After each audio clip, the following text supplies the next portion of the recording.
The Galactic Reconciliation Station hung in the darkness of space like a metal flower made of pain. It was a massive structure built by the Velry hegemony. Over 40,000 years ago, hundreds of species had passed through its halls.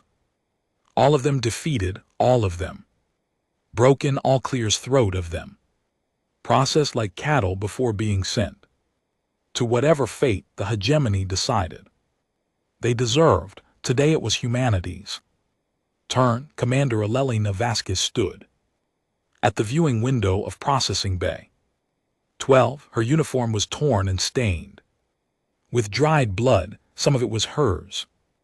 Most of it belonged to crew members who had died in her arms during the Battle of Mars. That had been 17 days ago. 17 days since humanity's small fleet had been crushed like insects beneath the boot. The war had lasted exactly 3 engagements, 3 battles, 3 massacres. Humanity had expanded into space. Only 40 years ago, they had built colonies on the Moon and Mars. They had constructed shipyards and dreamed of exploring the stars. Then the Valkyrie hegemony had arrived with a simple message: submit or die. Humanity, being human, had chosen a third option. They had fought. It had been brave. It had been noble. It had been utterly pointless. The hegemony controlled 12 elder species and commanded over 8,000 warships. Humanity had 47. Mathematics of extinction were simple and cruel. Behind Vasquez, 2,000 human survivors sat in rows on the cold metal floor. These were the lucky ones, the ones pulled from burning ships and shattered stations, the ones who had surrendered before the hegemony grew tired of the game and simply burned Earth from orbit. Earth still existed.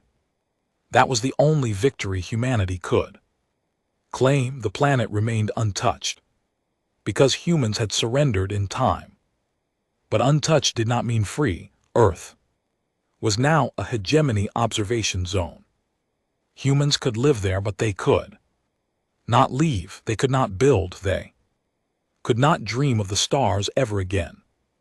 These 200,000 souls in the processing station were different. They were the military, the fighters, the ones the hegemony considered too dangerous to leave on Earth. They would be exiled to the edge of the galaxy, to some barren rock where they could slowly fade away and trouble no one. The door behind Vasquez opened with a hiss.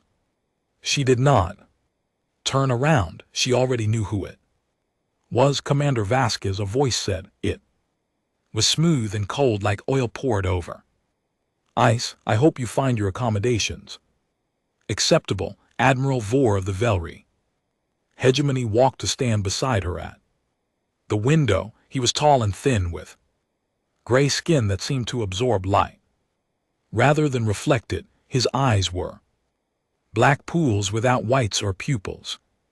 His uniform was immaculate, decorated with medals from 100 conquered worlds. They're fine, Vasquez said.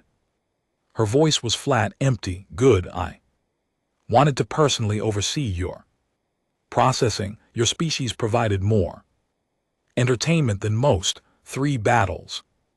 Usually primitives surrender after the first demonstration of our power, but humans kept coming, kept fighting, kept dying. Voreth smiled, showing teeth that were too sharp and too numerous. It was almost admirable in a pathetic sort of way. Vasquez said nothing. Her hands were clasped behind her back. Her knuckles were white. I have decided your fate, Voreth continued. You and your warriors will be transported to a moon called Keth 7. It orbits a gas giant. The outer reaches, far from any trade routes or civilized space. Atmosphere is barely breathable. The soil grows nothing. The water must be extracted from ice deposits. You will have everything you need to survive if you work very hard at it. How generous. Vasquez said. Vorath laughed. It was not a pleasant sound. I thought so, but I wanted to give you something more. Gift from me to you, something to remember the hegemony by. He gestured, and a holographic display flickered to life between them. It showed a ship, or rather something that had once been a ship. It was massive, nearly to kill him. Long, but it was clearly a wreck. Whole plates were missing. Entire sections were open to vacuum. The engines were dark and dead. This is the carrion heap, Vorath said. A transport vessel that was decommissioned 3 centuries ago. Since then, it has served as a garbage scow, a collection point for scrap metal, broken equipment, and discarded waste from across the hegemony. When it became too full to function, we simply left it to drift. The image rotated, showing the ship's interior. Mountains of junk filled every cargo bay. Broken machinery, shattered hull plates, discarded weapons that no longer worked. The refuse of a dozen different species, all piled together in rusting heaps. I'm giving this to you, Vorath said. Consider it a starter kit for your new colony. There's enough raw material here to build shelters, tools, perhaps even some basic infrastructure. If you are clever, you might make something useful of it. Vasquez finally turned to look at him. Her eyes were dark and hard. You're giving us a garbage ship. I'm giving you a chance, Vor corrected. More than your species deserves. Most conquered peoples received nothing but a quick death, but I wanted you to live. Commander, I wanted you to spend the rest of your days knowing that humanity reached for the stars and found only humiliation. I wanted you to look at that pile of scrap every day and remember what you lost. He leaned closer, and Vasquez could smell something chemical and wrong on his breath. In 10,000 years, Vorath whispered, when your descendants have devolved into primitive farmers, scratching in the dirt, they will tell stories about the time before, about the great war against the sky gods, and they will know in their bones that humanity was weighed and measured and found wanting. Vasquez held his gaze. She did not blink. She did not look away. Is there anything else? She asked. Vorath straightened, looking almost disappointed. No, your transports will leave within the hour. Goodbye, Commander. I doubt we will meet again. He turned and walked away. His footsteps echoed on the metal floor. The door hissed open, then closed, and Vasquez was alone. She stood at the window for a long time, watching the stars. The journey to KTH-7 took 3 weeks. Hegemony provided transport ships that were barely functional, crewed by aliens who refused to speak to their human passengers. Vasquez spent most of the trip in a small cargo hold, reviewing what little information they had about their new home. It was worse than Vorath had described. Keith-7 was a frozen wasteland. The temperature averaged degrees. The atmosphere was thin and filled with toxic particles that required filtration masks for any extended outdoor activity. The only water existed as ice. Buried deep underground, nothing lived. On the surface, nothing had ever lived there. It was a place designed for dying.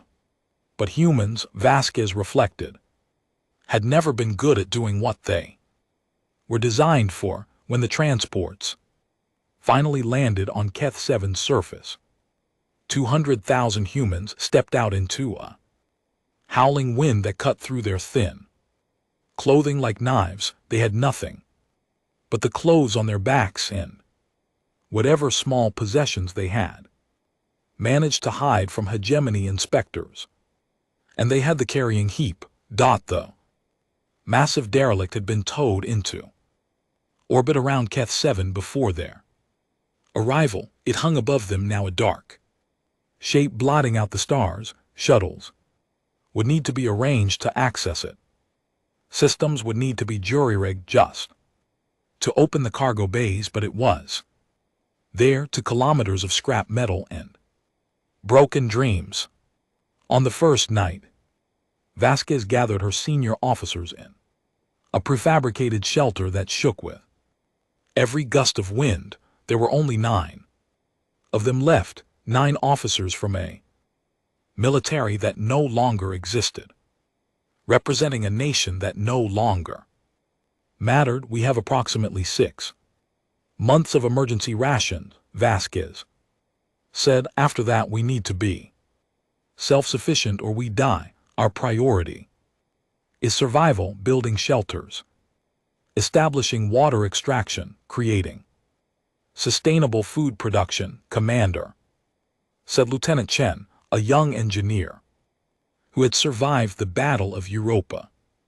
What about the carrion heap? Should we begin salvage operations? Vasquez was quiet for a moment, then she looked at each of her officers in turn. Yes. Clears throat, she said, but not just for survival materials. I want everything cataloged, every piece of equipment, every broken weapon, every Clears throat discarded component.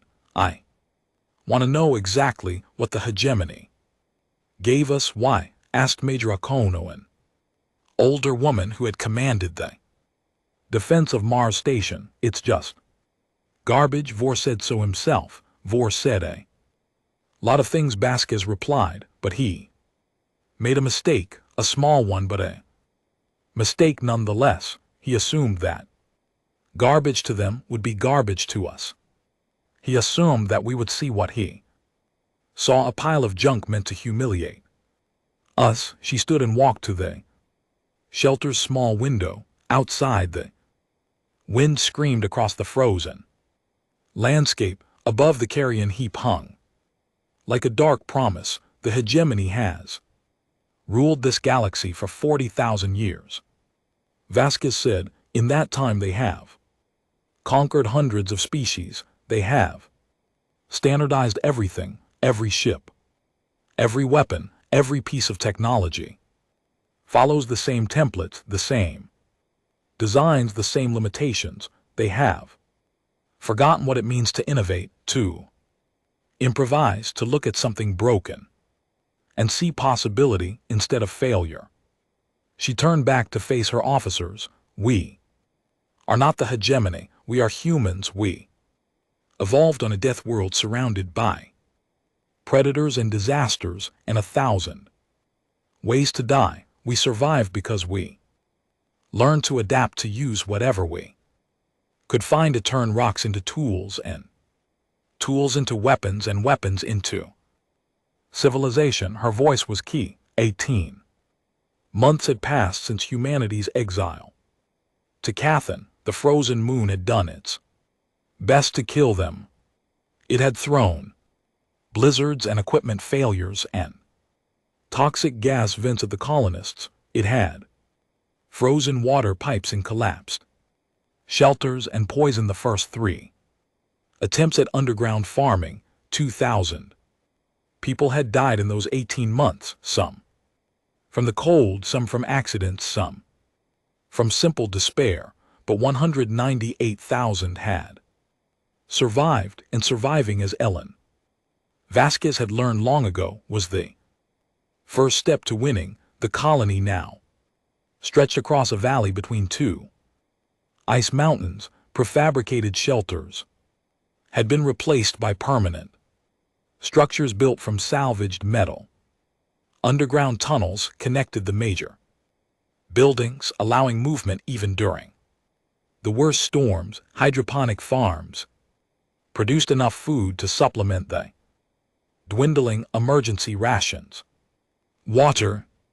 Extraction systems pulled ice from deep underground and purified it for drinking. It was not comfortable. It was not pleasant, but it was life, and humans had proven once again that they were very good at clinging to life, even when the universe wanted them dead. But survival was not the only thing happening on Keth 7, deep beneath the colony, in a network of tunnels that did not appear on any official maps. A different kind of work was taking place.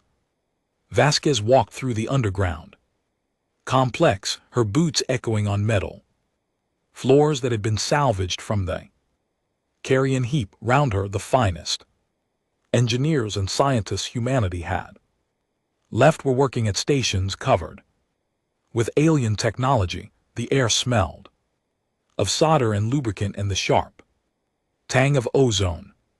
Commander, said Dr. Yuki Tanaka, falling into step beside her. The materials scientist was thin and tired, looking with dark circles under her eyes. That spoke of too many sleepless nights. But her eyes themselves were bright with excitement. We've had a breakthrough. Show me, Vasquez said. They walked past rows of workbenches where technicians were carefully disassembling pieces of alien equipment. Everything from the carrying heap had been sorted and catalogued just as Vasquez had ordered.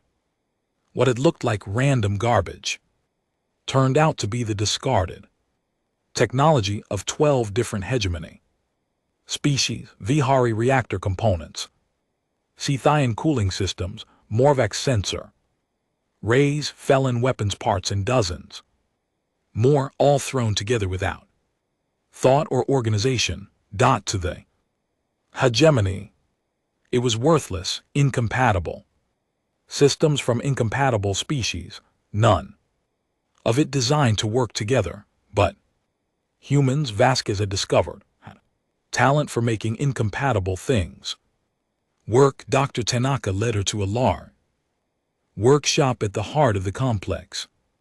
Inside, a team of engineers was gathered around a massive piece of machinery that looked like it had been assembled from a fever dream. Pipes and cables ran in seemingly random directions. 3 different types of metal had been welded together in ways that should have been impossible. Lights blinked in patterns that made no sense. This is the prototype hybrid reactor, Tanaka said. We combined a Velry power core with Krethian heat management systems and Morvax energy regulators.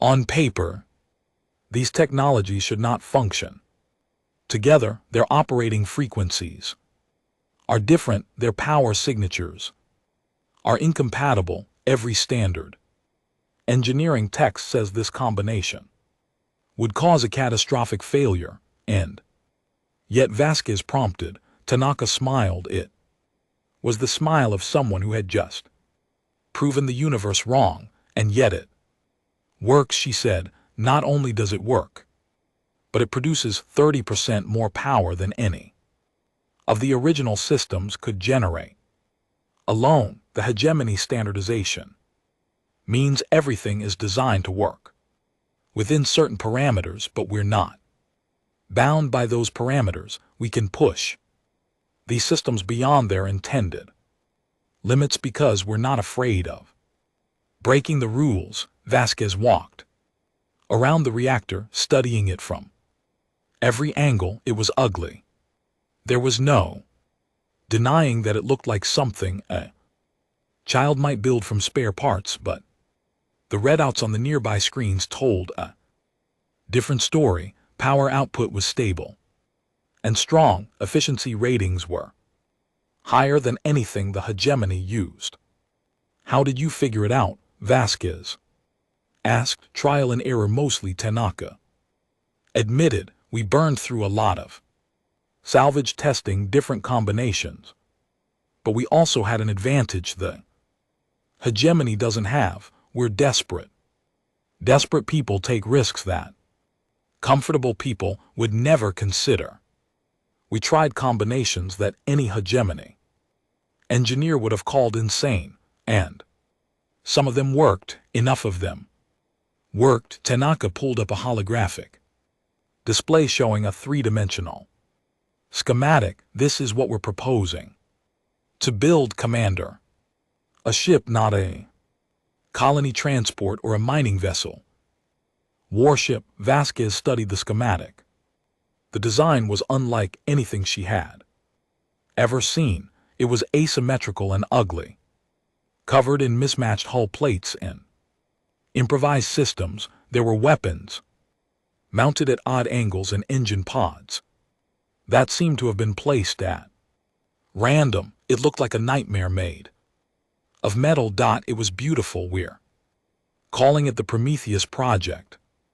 Tanaka continued, everything on this ship will be hybrid technology, reactors feeding Crayon power systems, Morvex sensors guiding Felon weapons. We'll be combining technologies that were never meant to work together, pushing them beyond any limits the hegemony ever tested. What about defense? Vasquez asked. Shields, armor. That's where it gets interesting. Tanaka highlighted a section of the schematic showing the ship's defensive systems.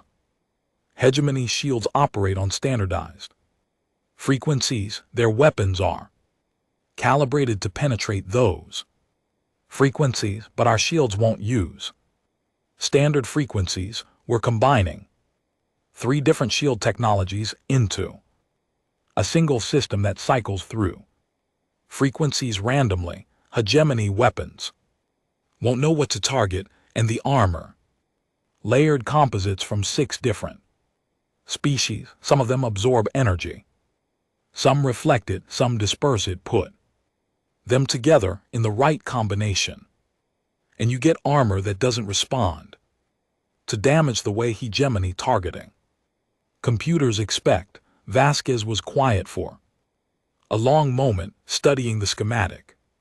Then she asked the question that had been on her mind since she first heard about the project. Will it actually work? Tanaka's smile faded. She looked older suddenly, tired and uncertain. I don't know, she admitted. We've never built anything like this before. No one has. Every system is a prototype. Every component is jury-rigged from incompatible parts. By all rights, this ship should tear itself apart the moment we try to power it up. She paused, then continued, but I believe it will work. I believe it because we've spent 18 months doing the impossible. We've kept nearly 200,000 people alive on a frozen rock that should have killed us all. We've taken the hegemony's garbage and turned it into functioning technology. We've proven over and over again that humans can do things that should not be possible. Vasquez nodded slowly. How long until we can begin construction? We've already begun, Tanaka said. We have teams working in 3 underground bays building different sections simultaneously. At our current pace, we can have the ship operational in 18 to 24 months. And crew, we have volunteers, thousands of them, every pilot, every gunner, every engineer who survived the war wants to be part of this. We're training them in simulators built from salvaged hegemony systems. Vasquez walked to the edge of the workshop and looked out at the teams working throughout the complex. Hundreds of people, all focused on a single purpose, all believing in something that should be impossible. The hegemony sends patrol ships through this system every few months. She said inspection visits to make sure we're not building anything dangerous. What do they see when they come? Tanaka's smile returned. They see a struggling colony of primitive humans trying to farm mushrooms and mine eyes. They see exactly what they expect to See, the entrance to this complex is hidden beneath a water extraction facility. The power signatures are masked by our legitimate operations. As far as the hegemony knows, we're too busy surviving to cause any trouble, and if they discovered this, then they would glass the entire moon and everyone on it. Tanaka shrugged, but they won't discover it. They're not looking for it. They already know what humans are capable of. They watched us lose 3 battles in a row. They decided we were no threat. Why would they waste time investigating garbage? Vasquez turned back to face the schematic still floating in the air, the ugly, impossible ship that represented humanity's last hope. There's something else, Tanaka said, something I think you need to see. She led Vasquez to another section of the complex where a smaller team was working on what appeared to be communication equipment, but as Vasquez looked closer, she realized it was something more. We've been monitoring hegemony communications, Tanaka explained, not military channels. Those are too heavily encrypted, but civilian traffic, trade communications, news broadcasts. We've been listening to the galaxy, and what have you heard? Interesting things. Tanaka pulled up a series of recordings. The hegemony presents itself as a unified coalition, but it's not really. The elder species maintain control through force and intimidation. The younger species, the ones conquered more recently, they resent it. They remember their freedom. Some of them have been waiting thousands of years for a chance to break free. You think they would help us? I think they would help themselves if someone showed them it was possible. Right now, everyone in the galaxy believes the hegemony is invincible. 3 years had passed since humanity's exile. 3 years of frozen winds and underground tunnels. 3 years of pretending to be broken while secretly becoming something dangerous. And now finally it was time. Commander Elelina Vasquez stood on a metal platform overlooking construction Bay Alpha, the largest of the 3 underground chambers where the Prometheus had been assembled. The ship filled the bay like a monster sleeping in a cave. It was nearly 2 km long, covered in mismatched hull plates that ranged from dull gray to scorched black to a strange greenish color that came from felon salvage. Weapons bristled from its surface at odd angles. Engine pods clustered at the rear in an asymmetrical arrangement that would have made any hegemony engineer weep with horror.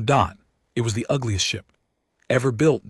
It was also the most dangerous. Dr. Tanaka climbed the stairs to stand beside Vasquez, carrying a tablet covered in technical readouts. The materials scientist looked exhausted, but triumphant. 3 years of impossible work had left its mark on everyone involved in the project. Final diagnostics are complete, Tanaka said. She's ready. Walk me through it again. Vasquez said everything from the beginning. Tanaka nodded and pulled up a holographic display of the ship's internal systems. Power systems. First, we have 3 Valkyrie reactor cores, modified to work in parallel. Standard V3 ships use 1 core with multiple redundancies. We stripped out the redundancies and used those resources to boost output. Each core feeds into a network of crayon power conduits that were never designed for this much energy. We had to reinforce them with materials from 4 different species. But they're holding. And if they don't hold, then we have approximately 3 seconds to regret our life choices before the ship becomes a small sun. Tanaka said it casually like she was discussing the weather, but they'll hold. We've tested them at 120% capacity. Without failure, she highlighted the next system on the display, weapons. This is where things get creative. Our primary armament consists of 30 Tolan plasma cannons. The felons were conquered by the hegemony 6,000 years ago, and their weapon technology was considered obsolete and dangerous. It tends to overload and explode. The hegemony stopped using it millennia ago, and we decided to use it anyway. We figured out why it overloads: the power regulators can't handle sustained fire. So we replaced them with Morvax regulators, which were designed for completely different systems. They shouldn't be compatible, but we made them compatible. Now the cannons can fire continuously for up to 3 minutes without overloading, and after 3 minutes they still explode, but 3 minutes of continuous plasma fire is more than enough to destroy anything in range. Tanaka moved to the next section of the display. Secondary weapons are missiles. We built them from scratch using Velry drive systems attached to Morvex warheads. The drives are fast but imprecise. The warheads are precise but slow. Together they create missiles that are both fast and precise. Hegemony point defense systems are calibrated for either fast missiles or precise missiles. They won't know how to track ours. Targeting systems, Morvex sensor rays feeding into human-designed targeting computers. The Morvax have the best sensors in the hegemony, but their processing systems are slow and deliberate. They're designed for careful analysis, not combat. We took their sensors and connected them to computers we built ourselves. Our targeting solutions update 6 times faster than anything the hegemony uses. Vasquez walked along the platform, studying the ship from different angles. From every perspective it looked wrong. The proportions were off. The systems were mismatched. The hull was a patchwork of incompatible materials, but the more she looked, the more she understood the beauty of it. Defenses, she said. Shields first. Tanaka highlighted a web of emitters spread across the ship's hull. We combined Veluri, Crethethian, and Thelon shield technologies into a single integrated system. Each type operates on different frequencies. Our shields cycle through all 3 types randomly, switching patterns every few seconds. Hegemony weapons are calibrated to penetrate standard shield frequencies. Our frequencies aren't standard, so their weapons won't work.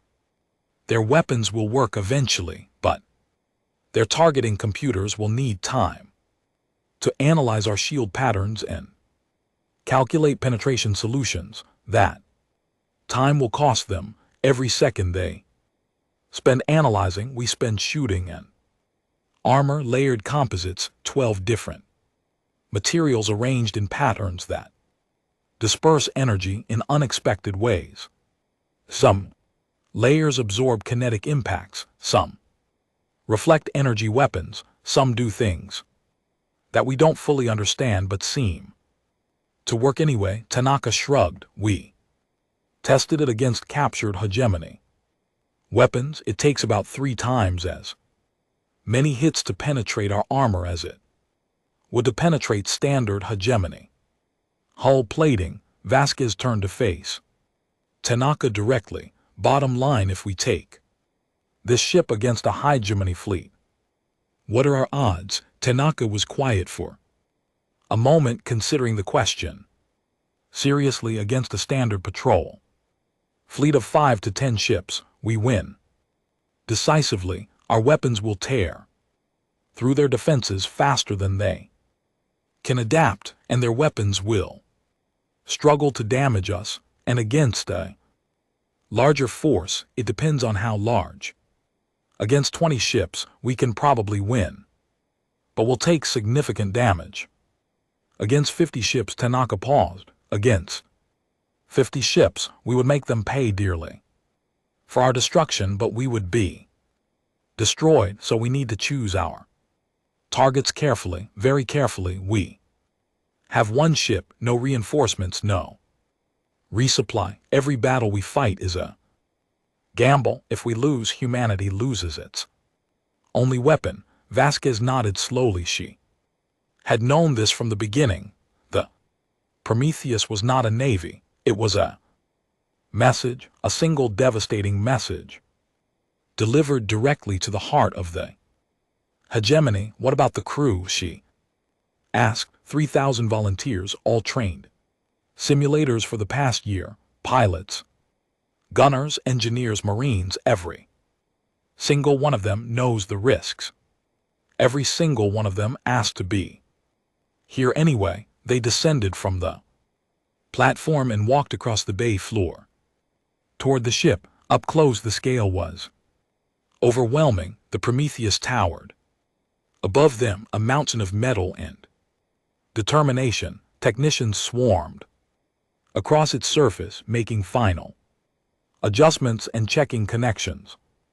There's one more thing you should see, Tanaka said. She led Vasquez to a section of the ship's lower hull where a team of artists had been working for weeks. They had created a massive image across the hull plating, visible even from space.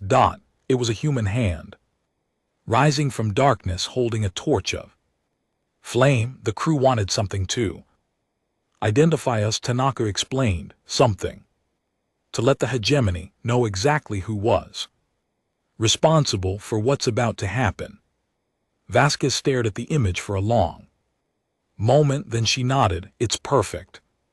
They continued walking around the ship, inspecting systems and talking to crew members. Everyone Vasquez met had the same look in their eyes, determination, purpose, and something else, something that had been missing from human faces since the war ended. At Hope. That evening, Vasquez addressed the full crew.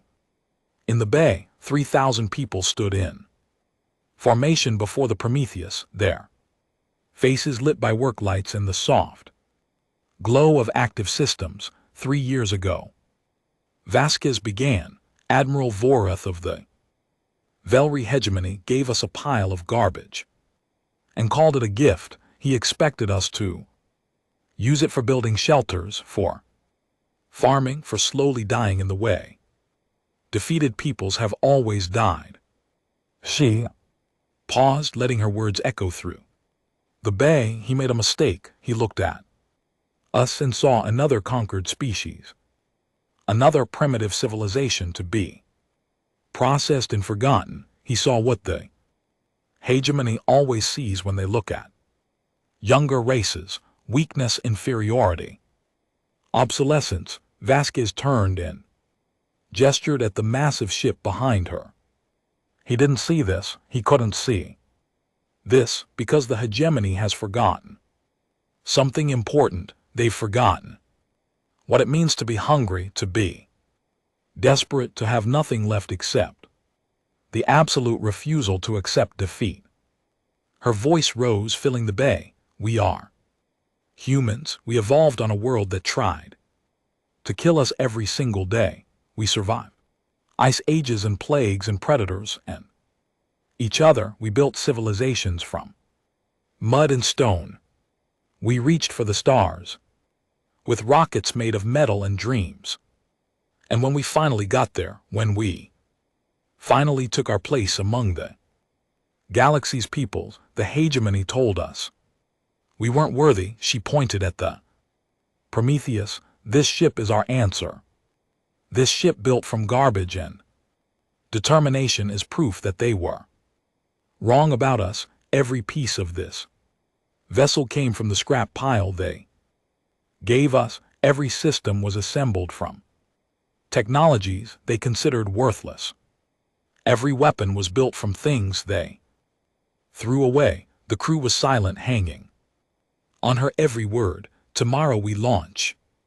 Tomorrow we take the ship into hegemony space and show them what humans can do. We will not conquer them. We do not have the numbers for that. We will not defeat them. That battle belongs to another generation. Vasquez's voice dropped to something cold and hard. But we will hurt them. We will teach them to fear us. We will make them understand that humanity is not a species to be dismissed and forgotten. And when we're done, when the galaxy sees what one ship built from scrap can accomplish, the Vorath system was the jewel of the V3 hegemony. 3 habitable worlds orbited a golden sun, each one home to billions of Valkyrie citizens. Military stations guarded the system's entry points. Permanent fleet of 40 warships patrolled the space between planets. This was Admiral Vorath's personal domain, the seat of his power and the symbol of hegemony. Might no enemy had ever attacked the Vorath system.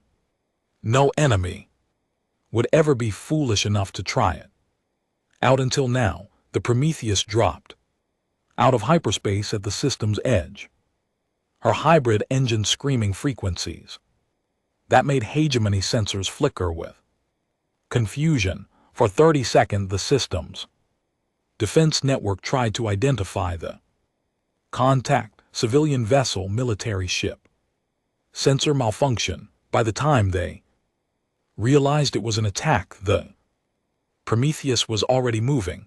On the bridge of the Prometheus, Commander Vasquez sat in a command chair that had been salvaged from a Krayan cruiser. Around her, 300 crew members worked at stations built from a dozen different species technology. The air smelled of recycled atmosphere and nervous sweat. Status, Vasquez said, all systems nominal, reported Lieutenant Chen from the engineering station. Reactors at 90%, shield cycling, weapons hot, enemy response. Commando Kunquo, now serving as tactical officer, studied her displays. 42 contacts. Patrol fleet is scrambling from defensive positions around the second planet. Estimated intercept in 18 minutes. Any communication from the planet. Standard warnings. They're demanding we identify ourselves and surrender immediately. They're threatening to destroy us if we don't comply. Vasquez smiled. It was not a friendly smile. Let them come. Hegemony fleet formed up as it approached, arranging itself in the standard triangle formation that Velry admirals had been using for 30,000 years. Cruisers in the front, destroyers on the flanks, carriers hanging back to deploy fighter screens. It was a proven information tested in 1,000 battles. It was exactly what Vasquez had expected. They're scanning us, Akono reported, trying to get a targeting lock. How's that working out? For them, poorly. Their computers keep flagging us as multiple different vessel types. They can't figure out what we are. Good, let them be confused. Vasquez leaned forward in her chair. All hands. Battle stations, we engage on my command. The two forces closed on each other. The hegemony fleet was confident, almost casual. They outnumbered the enemy 42-1. They had better training, better equipment, better everything. This would not be a battle. It would be an execution. They were wrong. Firing range in 30 seconds, Akono announced. Wait for my mark. Vasquez watched the tactical display, studying the enemy formation, looking for weakness, looking for opportunity. There, the lead cruiser was slightly ahead of its escorts, eager For the kill, overconfident, target they. Flagship, all forward batteries, target. Locked fire, the Prometheus spoke, 32. Thelin plasma cannons opened up. Simultaneously, their hybrid systems, pouring more energy into each shot than should have been possible. The barrage hit the hegemony flagship like a hammer, overwhelming its shields in 3 seconds, and tearing through its hull in 5. The cruiser broke apart, its reactor detonating in a bloom of white fire. Hegemony fleet stopped cold. In 30,000 years of warfare, they had never seen a ship destroyed that quickly. Prometheus did not stop. She drove forward into the confused formation, her weapons firing in all directions. Missiles streaked out from her launchers, their impossible combination of speed and precision overwhelming. Point defense systems, plasma bolts rad across hull plating that wasn't designed to resist them. Ships that had seemed invincible moments ago were suddenly burning, dying, screaming for help that couldn't arrive in time. 3 more cruisers down, Akono reported, her voice tight with controlled excitement. Enemy formation breaking, keep the pressure on, don't give them time to adapt. Battle became a chaos of fire and metal.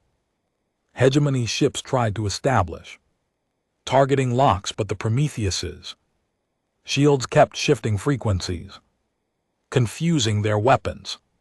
Some shots connected, hammering against the layered armor, but the damage was minimal. The armor dispersed energy in ways engineers had never seen. A hegemony destroyer managed to get behind the Prometheus and opened fire with its full broadside. The shots should have crippled the human ship's engines. Instead, they scattered across armor plating that seemed to absorb the energy rather than resist it. The Prometheus spun in place, a maneuver that should have been impossible for a ship its size. Its weapons tracked the destroyer and reduced it to atoms in 3 seconds. Admiral Voroth's command ship has been identified. Akono said he's hanging back near the 2nd military station. 4 escorts. Vasquez nodded. Plot in. Intercept course. It's time to deliver our message. The Prometheus carved a path through the hegemony fleet. By now, the remaining ships were falling back, trying to regroup, trying to understand what was happening. They had trained for this, they had drilled for this, but nothing in their experience had prepared them for an enemy that didn't follow the rules. Human pilots flew differently than pilots. They took risks that novel Velry would consider. They pushed their ship beyond its design limits, trusting jury-rigged systems to hold together. They fought like they had nothing to lose because they didn't. On the bridge of his command ship, Admiral Vor watched the impossible unfold on his displays. His face was gray with shock. His hands trembled as he gripped the arms of his chair. Impossible, he whispered. This is impossible, Admiral, his tactical officer said. The human ship is approaching. What are your orders? Vor tried to speak, but the words wouldn't come. He had given those humans garbage, worthless scrap, the refuse of civilizations they had conquered millennia ago, and somehow they had turned it into this, a monster that was tearing through his fleet like it was made of paper. Admiral, fall back. Vor managed. All ships fall back to defensive positions around the planet. Call for reinforcements. It was too late. The Prometheus punched through the last defensive line and bore down on Voroth's command ship. Its weapons were still firing, still destroying everything in range. The fur escort. Vessels tried to intercept, but 2 of them died before they could close to effective range. The other 2 were disabled by precision strikes that left them drifting helplessly, and then the human ship was there, hanging in space, a few hundred meters from Voroth's bridge. Its weapons were trained directly at his command center. 1 shot and he would be dead, but the shot didn't come. Instead, his communication system activated, and a human face appeared on his screen. Woman with dark eyes and a cold smile. Voroth recognized her. He had spoken to her once 3 years ago in the processing bay of a station far from here. Hello, Admiral, Commander Vasquez said. Do you remember me? Vor said nothing. His throat was too dry for words. 3 years ago, you gave my people a pile of garbage. You called it a gift. You said we should build something useful from it. Vasquez gestured at something off-screen, and the image expanded to show the bridge of the Prometheus. Humans at every station, humans working together, humans who had been written off as a conquered species, now operating the deadliest weapon in the galaxy. We built this, Vasquez said, from your garbage, from the things you threw away. Every piece of this ship came from the carrying heap, every weapon, every system, every component that's currently aimed at your head. She leaned forward, and her eyes were cold. You made a mistake, Admiral. You assumed that your garbage would be our garbage. You assumed that we would see worthless scrap where you saw worthless scrap, but we're not you. We don't think like you.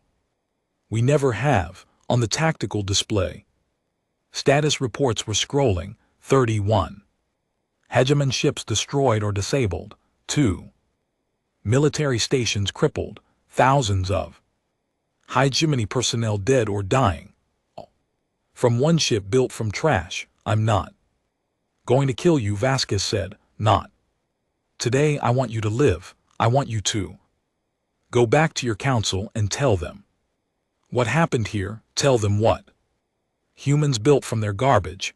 Tell them to imagine what we'll build if we ever get our hands on real materials. She smiled, and it was the smile of a predator. The next time you see humanity, Admiral, we won't be asking for peace. We'll be dictating terms. And if the hegemony is smart, very smart, they'll accept whatever terms we offer. Because if they don't, Vasquez leaned back in her chair, we'll build something even worse, and we'll come back again and again and again until there's nothing left of the hegemony but a warning to future empires. Never underestimate humanity. The communication cut off. The Prometheus turned away from Voroth's crippled command ship and began accelerating toward the system's edge. Behind it, the wreckage of 42 warships drifted through space to military stations burned with fires that would take days to extinguish. Admiral Voroth sat in his chair staring at the retreating image of the human ship. His hands were still shaking. His mind was still trying to process what had just happened. He had given them garbage. They had built a nightmare, and somewhere in the darkest corner of his ancient mind, Vor began to understand what terror truly meant. The Prometheus jumped to hyperspace just as reinforcements began arriving.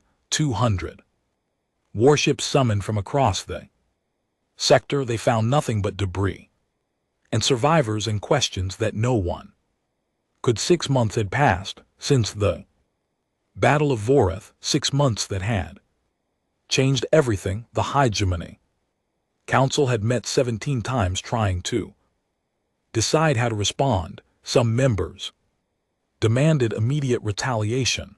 Glasgow 7 hunt down the human ship, exterminate every last survivor of their worthless species. Others urged caution. The human weapon was dangerous, yes, but perhaps negotiation was possible. Perhaps humanity could be brought back into the fold as a useful subject race. Admiral Vorath demanded blood. His reputation had been destroyed in a single afternoon. The admiral who had processed humanity's surrender was now the admiral who had lost 42 ships to a single enemy vessel. His peers whispered behind his back. His subordinates questioned his orders. Even his own species looked at him with something that might have been contempt. He had to restore his honor. He had to prove that humans were nothing but a temporary aberration, a lucky shot that would never be repeated. The council gave him what he wanted: 200 warships, the largest fleet assembled 3,000 years, enough firepower to burn a planet to ash, enough soldiers to conquer a 100 worlds, all of it aimed at one target: Keith 7 and the miserable humans who had dared to challenge the hegemony's eternal dominance. The fleet traveled for 2 weeks, jumping from system to system, gathering strength. By the time it reached the outer reaches, it had become a wall of metal stretching across space. No force in the galaxy could stand against it. Vor stood on the bridge of his new flagship, the pride of Velur, watching the stars streak past. His black eyes were filled with anticipation. This time there would be no mercy, no prisoners, no survivors.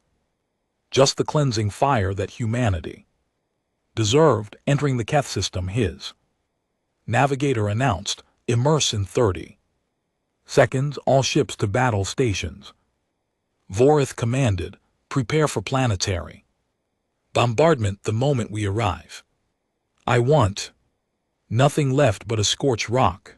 The fleet dropped out of hyperspace in perfect formation, 200 ships there, weapons already charging there, targeting systems already locking onto the frozen surface of KTH-7. Vor leaned forward in his chair, ready to give the order that would end humanity forever. And then he saw the sensors. Keith 7 was empty. No energy signatures, no heat sources, no signs of habitation at all. The colony that had housed nearly 200,000 humans was gone. The buildings were dark, the tunnels were abandoned. The only movement came from the wind blowing across the frozen surface. "Where are they?" Vorath demanded. "Find them." His officers scrambled to comply. Sensor sweeps covered the planet, the moons, the asteroids. They searched for hidden bases, underground bunkers, anything that might reveal where the humans had fled. They found nothing. "Admiral," his communication officer said, voice tight with concern, "we're detecting energy signatures at the system's edge.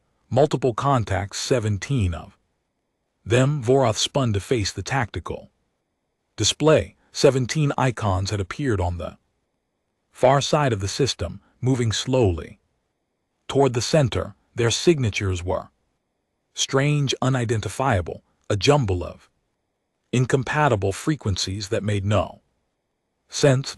Just like the Prometheus. "Impossible," Vor whispered. "They only had one ship." Confirmed. 17 contacts, Admiral. All broadcasting human identification codes there. They're hailing us. Vorath's hands gripped the arms of his chair, put it through the main screen. Flickered, and Commander Elelina Vasquez appeared. She looked older than she had 6 months ago, harder, but there was something new in her eyes too. Something that looked almost like pity. "Hello, Admiral," she said. "Did you miss us?" "One ship," Vorath spat. "You Had one ship. We had one ship 6 months ago. Things change. Vasquez smiled. You know, after we visited your system, something interesting happened. Species that had been quiet for millennia suddenly started talking to us, sending us messages offering us help. It turns out that a lot of people in this galaxy hate the hegemony. They just needed someone to show them that fighting back was possible. The tactical display updated as more information came in. 17 ships were not all the same. Some were built in the same hybrid style as the Prometheus, but others were different, the Zions that matched species the hegemony had conquered thousands of years ago, peoples who had been subjugated so long ago that everyone had forgotten they once had warships of their own. The Cryans sent us their obsolete shield technology. Vasquez continued.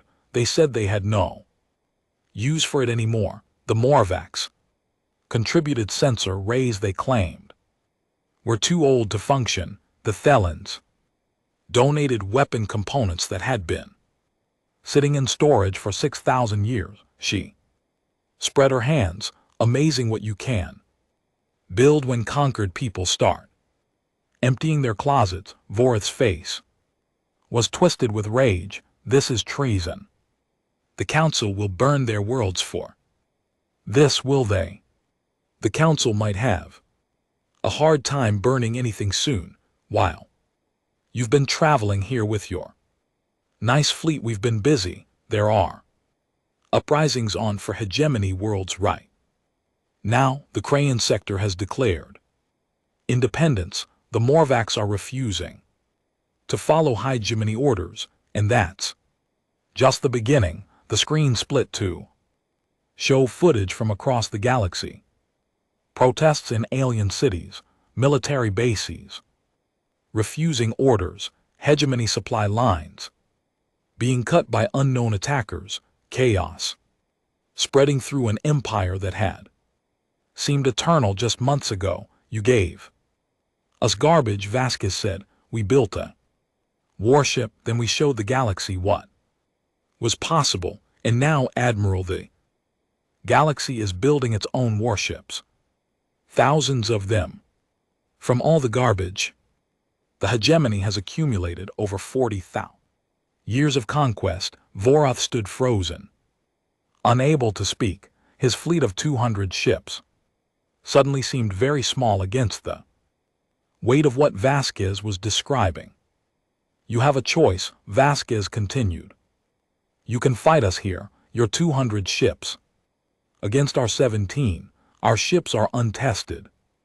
Most of them, our crews are inexperienced. You might win, you might destroy all of us and claim a great victory. She leaned forward and her eyes were cold, but it won't matter because while you're fighting here, the galaxy is rising. Every hour that passes, more species join the rebellion. Every clears throat day, the hegemony loses another sector. You could burn Cath 7A 1,000 times and it wouldn't change anything.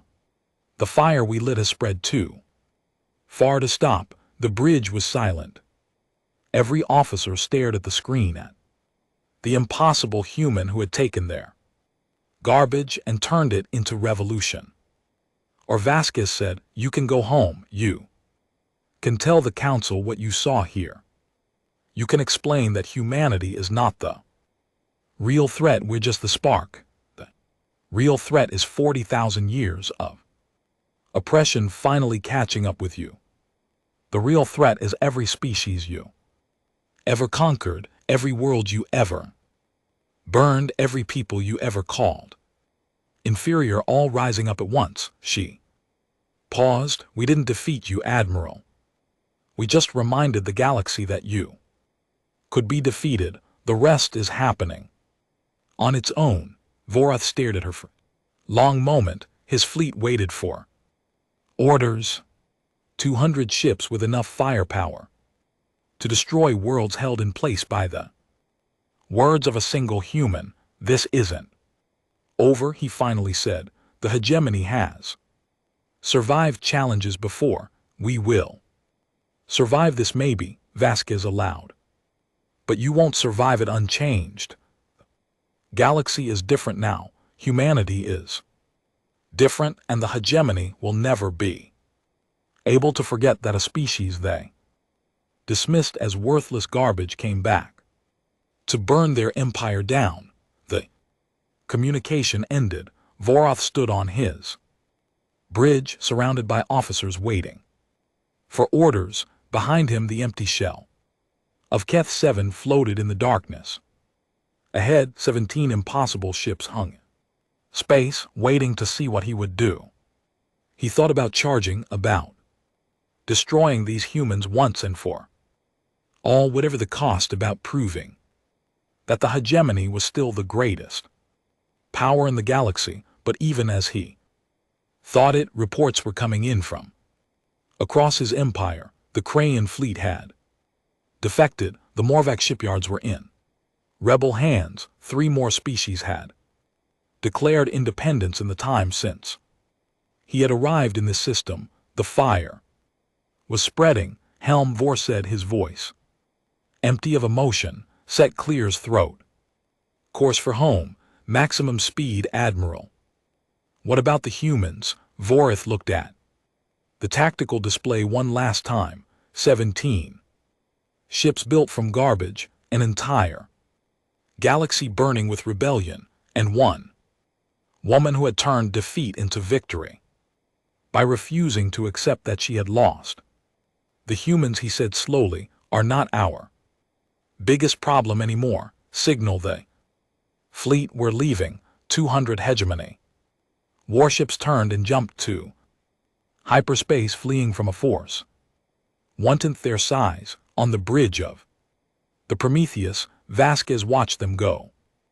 Around her, the crews of 17 ships erupted in cheers. They had won not just this battle, but something far more important. They had proven that the hegemony could be challenged. They had shown the galaxy that resistance was possible, Commander Chen said, appearing at her side. We're receiving transmissions from across the sector.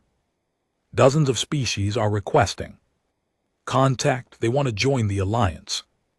Vasquez nodded slowly. Start organizing them. We have a lot of work to do. And what about Earth? The observation zone is still in effect. Vasquez looked out at the stars. Somewhere out there, 8 billion humans were still